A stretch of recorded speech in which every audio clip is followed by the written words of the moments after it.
If you're watching this video, you probably just received this and congratulations, it's finally in your hands.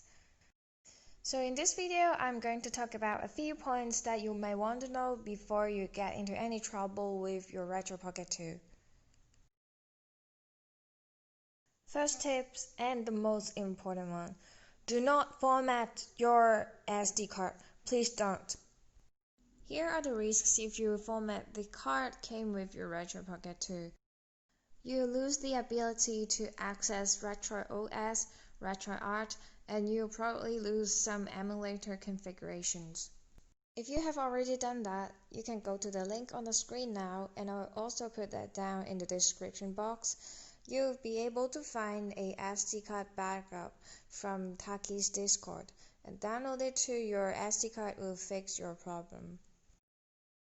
So the second tip is, after you sign into Google Play, you want to go to the settings and turn off auto update immediately.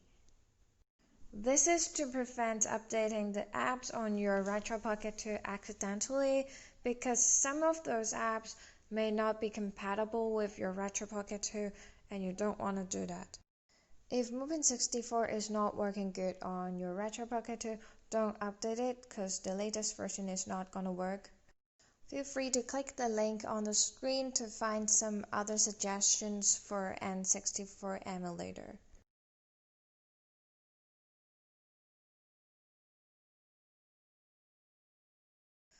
If you're new to emulation and you're not sure about which emulator is for which system, here's a screenshot from our Wikipedia. This is a very useful site and I'll put down the link in my description box. Retroid Pocket 2 enters sleep mode if the battery level is under 20%, so it may suddenly die out if the battery level is low. Don't panic, it is not broken. Tips 5 is the most frequently asked question: how to enter mouse mode. To do so, you have to long press home, and to turn it off, you long press home as well.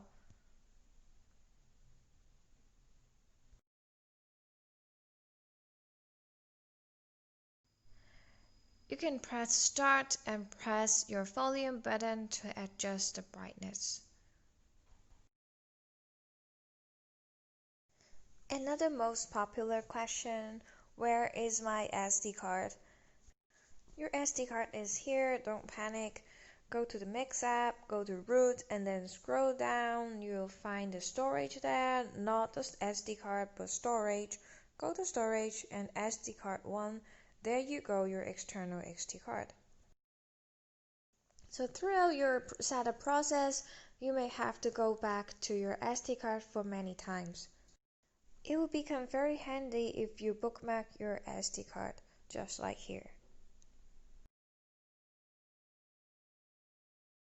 To do so, go back to root and then go to storage, go to your SD card 1 and long press your SD card.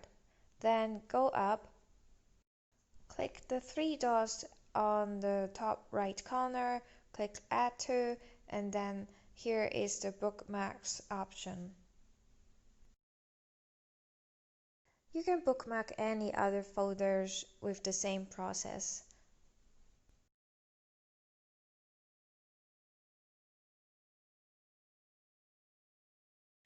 Going to the tips 9, let's look at how to connect our Retroid Pocket 2 to our PC.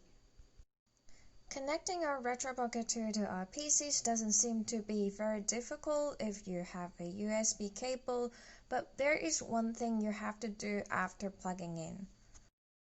Turn on the mouse mode and pull the menu from the top. You'll see there is an option of USB for charging from the bottom, and click it. Then change it to file transfer, and there you go. However, you'll only be able to transfer files to your internal storage with this method. The next thing you're probably going to ask is about how to transfer the files to my external SD card. There are 3 ways to do so. The first and the easiest way is to take out your SD card and do the file transfer directly from your PC. The next one is using ADB, which is a bit complicated, but you may need it for your NDS configuration. There is a step-by-step tutorial in my previous video about Drastic configuration. You can check that out and I'll put the link down in the description box. The third method is using Total Commander and LAN plugin as suggested by one of my viewers, Andrew. Make sure to check the link on the screen right now for more details if you're interested. After connecting to your Retroid Pocket 2, when you transfer your ROMs onto your Retroid Pocket 2, you may want to organize your ROM folder like this. Doing this is not just for being well organized. In fact, the Retroid OS and some of the emulators will not be able to recognize your ROMs if you're not organizing in this way. If you don't want to create the folders one by one, you can find the ROM folder template in the description link. The zip file only contains blank folders without any ROM in it. Before you start playing, you'll probably want to do some customization or optimization of your device. For those who are not familiar with Android, I would like to explain about the difference between a launcher and DIG first. A launcher changes the interface of Android, and DIG is a front-end launcher which is not going to change the interface of Android. It may sound confusing, but it is just an app that links to your emulators and ROMs that you can launch it directly from here, but it is not a launcher. If you're just interested in DIG and not interested in the Android launcher itself, just be careful, don't disable it.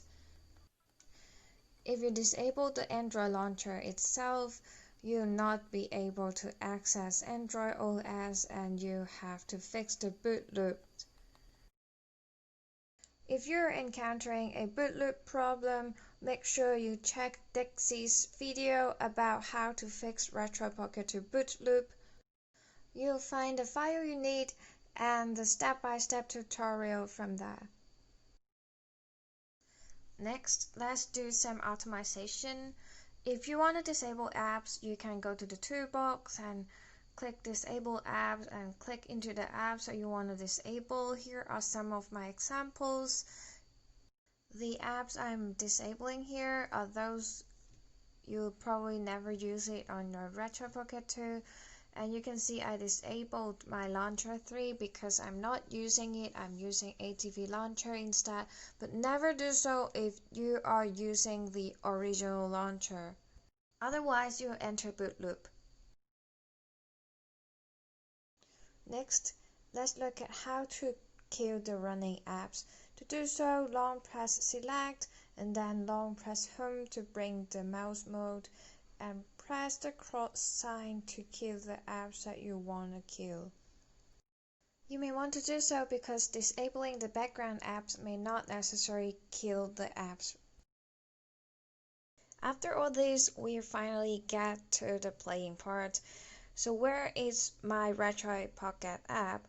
It is in your toolbox. Go and download it. After getting into the Retroid OS, you may want to do a lot of settings or you may want to go back to Android. So you have to bring up the home menu. To do so, you long press home and then it will come out.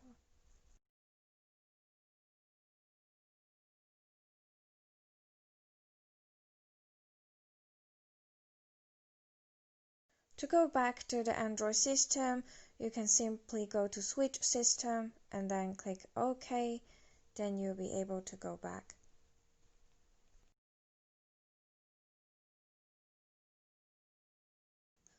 Remember, although you have logged into your Wi-Fi in your Android system, you have to do that once again in the Retroid Pocket system in order to make it work. You can find your Wi-Fi options in the home menu.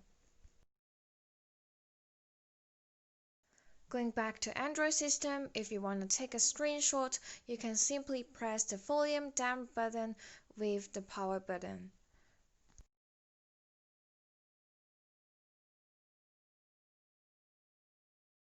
The next tips is one of my personal experience with Retroid.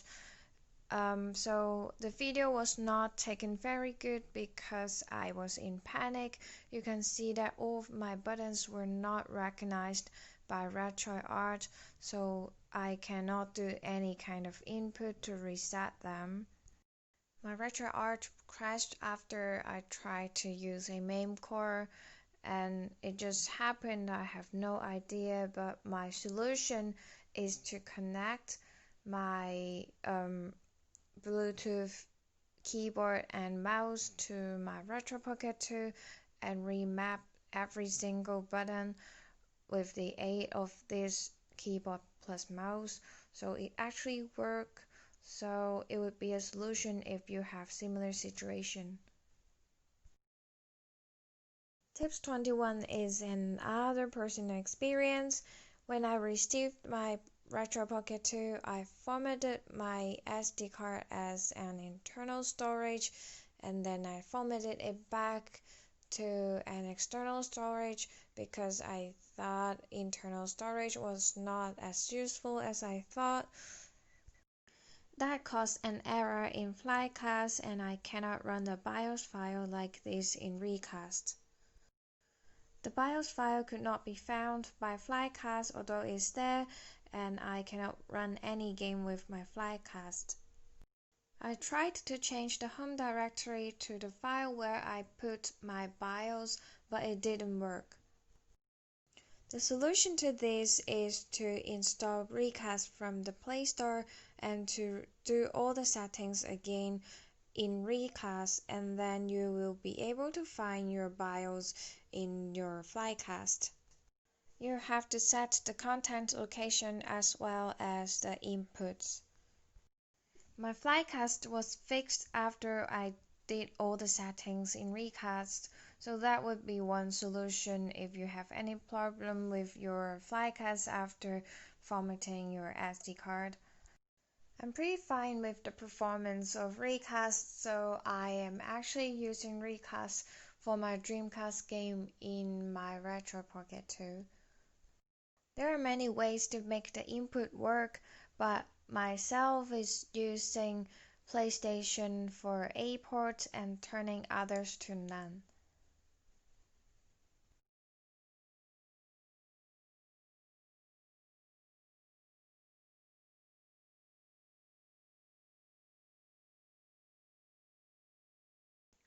The last tips is kind of a cliche, but you can always seek help from our Discord community, Reddit, our fanmate, Wikipedia.